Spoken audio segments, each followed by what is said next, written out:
Hello guys, আজকে আমাদের মামের সংসারে অনেকদিন পর আবার একটা রান্নার ভিডিও নিয়ে আসলাম। আজকে আমাদের রান্নার ভিডিওটা হচ্ছে পুঁই শাক দিয়ে মাছের মাথা আর চিংড়ি মাছের তরকারি।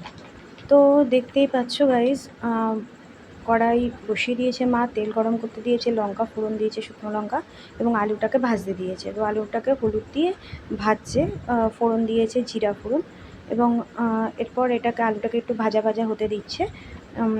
কাটা পুঁই শাক রয়েছে, এবং তার আগেই মা মাছের মাথা এবং চিংড়ি মাছটা ভেজে রেখে দিয়েছিল, সেটা আর দেখানো হয়নি।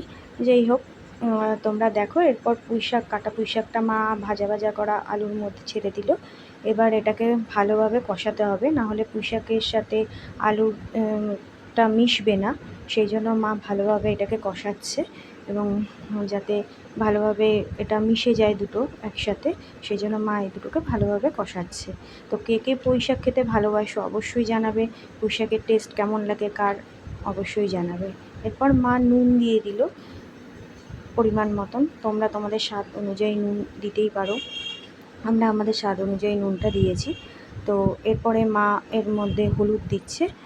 এটার মধ্যে বেশি কিছু মশলা লাগে না পুঁই শাকে, আর আমরা পুঁই শাকে অত কুমড়ো বা কিছু দিয়ে খাই না, কারণ পুঁই শাকটা আলু দিয়ে বেশ গায়ে গায়ে ঝোলটা যেটা, সেটা খেতে আমাদের খুব ভালো লাগে। অবশ্যই এর মধ্যে আর কিছু দেওয়ার দরকারও পড়ে না, যেহেতু মাছের মাথা আর চিংড়ি মাছটা পড়ছে সেই কারণে। তো এটা ভালোভাবে মা কষাচ্ছে।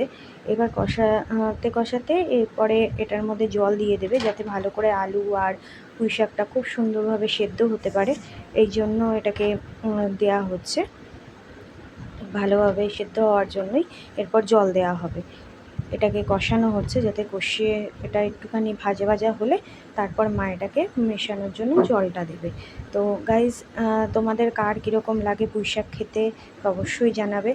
আমার তো খুবই ভালো লাগে পুঁই শাক খেতে। এরপর মা জল দিয়ে দিল, এর মধ্যে জল অ্যাড করে একটু ফোটার জন্য টাইম দিচ্ছে, কারণ নাহলে আলু আর পুঁই শাক ভালোভাবে নাহলে সেদ্ধ হবে না। মা এটা ফুটতে দিয়েছে, অলরেডি দেখো ফোটা শুরু করে দিয়েছে। মা এটা ঢাকনি দিয়ে দিয়েছিল, দেখো ফুটতে শুরু করেছে, এবং আলু পুঁই শাক সবটাই সেদ্ধ হয়ে গেছে। এরপর মা মাছের মাথাটা দিয়ে দিল। রুই মাছেরই মাথা ছিল, এবং তার সাথে খানিকটা চিংড়ি মাছ দিয়ে দিল, যাতে পুঁই শাকের টেস্টটাও খুব ভালো হয়, খেতে খুব টেস্ট লাগে। মা এবার মাছের ভাজা যে মাছের মাথা, ওটাকে ভেঙে ভেঙে দিচ্ছে। এরপর একটু চিনি দিয়ে দিল, কারণ পুঁই শাক একটু মিষ্টি মিষ্টি খেতে ভালো লাগে, তাই জন্য মা এটার মধ্যে একটু চিনি অ্যাড করে দিল। এবার ভালোভাবে মা এটাকে নাড়িয়ে নিচ্ছে, যাতে খুব ভালোভাবে চিংড়ি, মাছের মাথা এবং পুঁই শাকটা আলুর সাথে ভালোভাবে মিশে যায়, এবং মাছের মাথাটাকে মা ভেঙে ভেঙে দিচ্ছে, নাহলে টেস্ট লাগে না।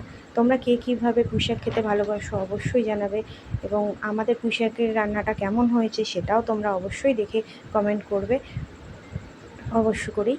এবং আজকে আমাদের এই রান্নাটা হচ্ছে আমার তো খুব ফেভারিট রান্না, এটা আমার খুবই ভালো লাগে। এবং মা আরেকটু চিংড়ি মাছ দিয়ে দিল, আমি বললাম আরেকটু চিংড়ি মাছ দিতে, কারণ পুঁই শাকে একটু চিংড়ি মাছ বেশি হলে খুব টেস্ট লাগে খেতে।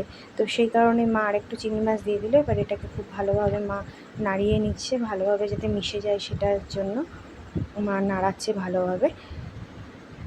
তো গাইজ, তোমাদের কেমন লাগছে আমাদের মামের সংসারের রান্না অবশ্যই তোমরা কমেন্টস বক্সে জানাবে, যাতে আমরা আরও ভালোভাবে রান্না করতে পারি। কোনো ভুল ত্রুটি হলে অবশ্যই বলবে, কিন্তু বাজে মন্তব্য কেউ প্লিজ করবে না। কারোর যদি অন্য কোনো রান্না দেখতে ইচ্ছে করে, অবশ্যই তারা সেই রান্নাটা আমাদেরকে বলবে, আমরা চেষ্টা করব সেই রান্নাটা করে দেখানোর জন্য। তোমাদের যাতে ভালো লাগে সেই ব্যবস্থাই আমরা করব। দেখো, আমরা এরপর এই পুঁই শাকটা মা নামিয়ে নিল, হয়ে গেছে পুঁই শাকটা সম্পূর্ণভাবে। তো আজকের মতো এটাই হয়ে গেল, টাটা।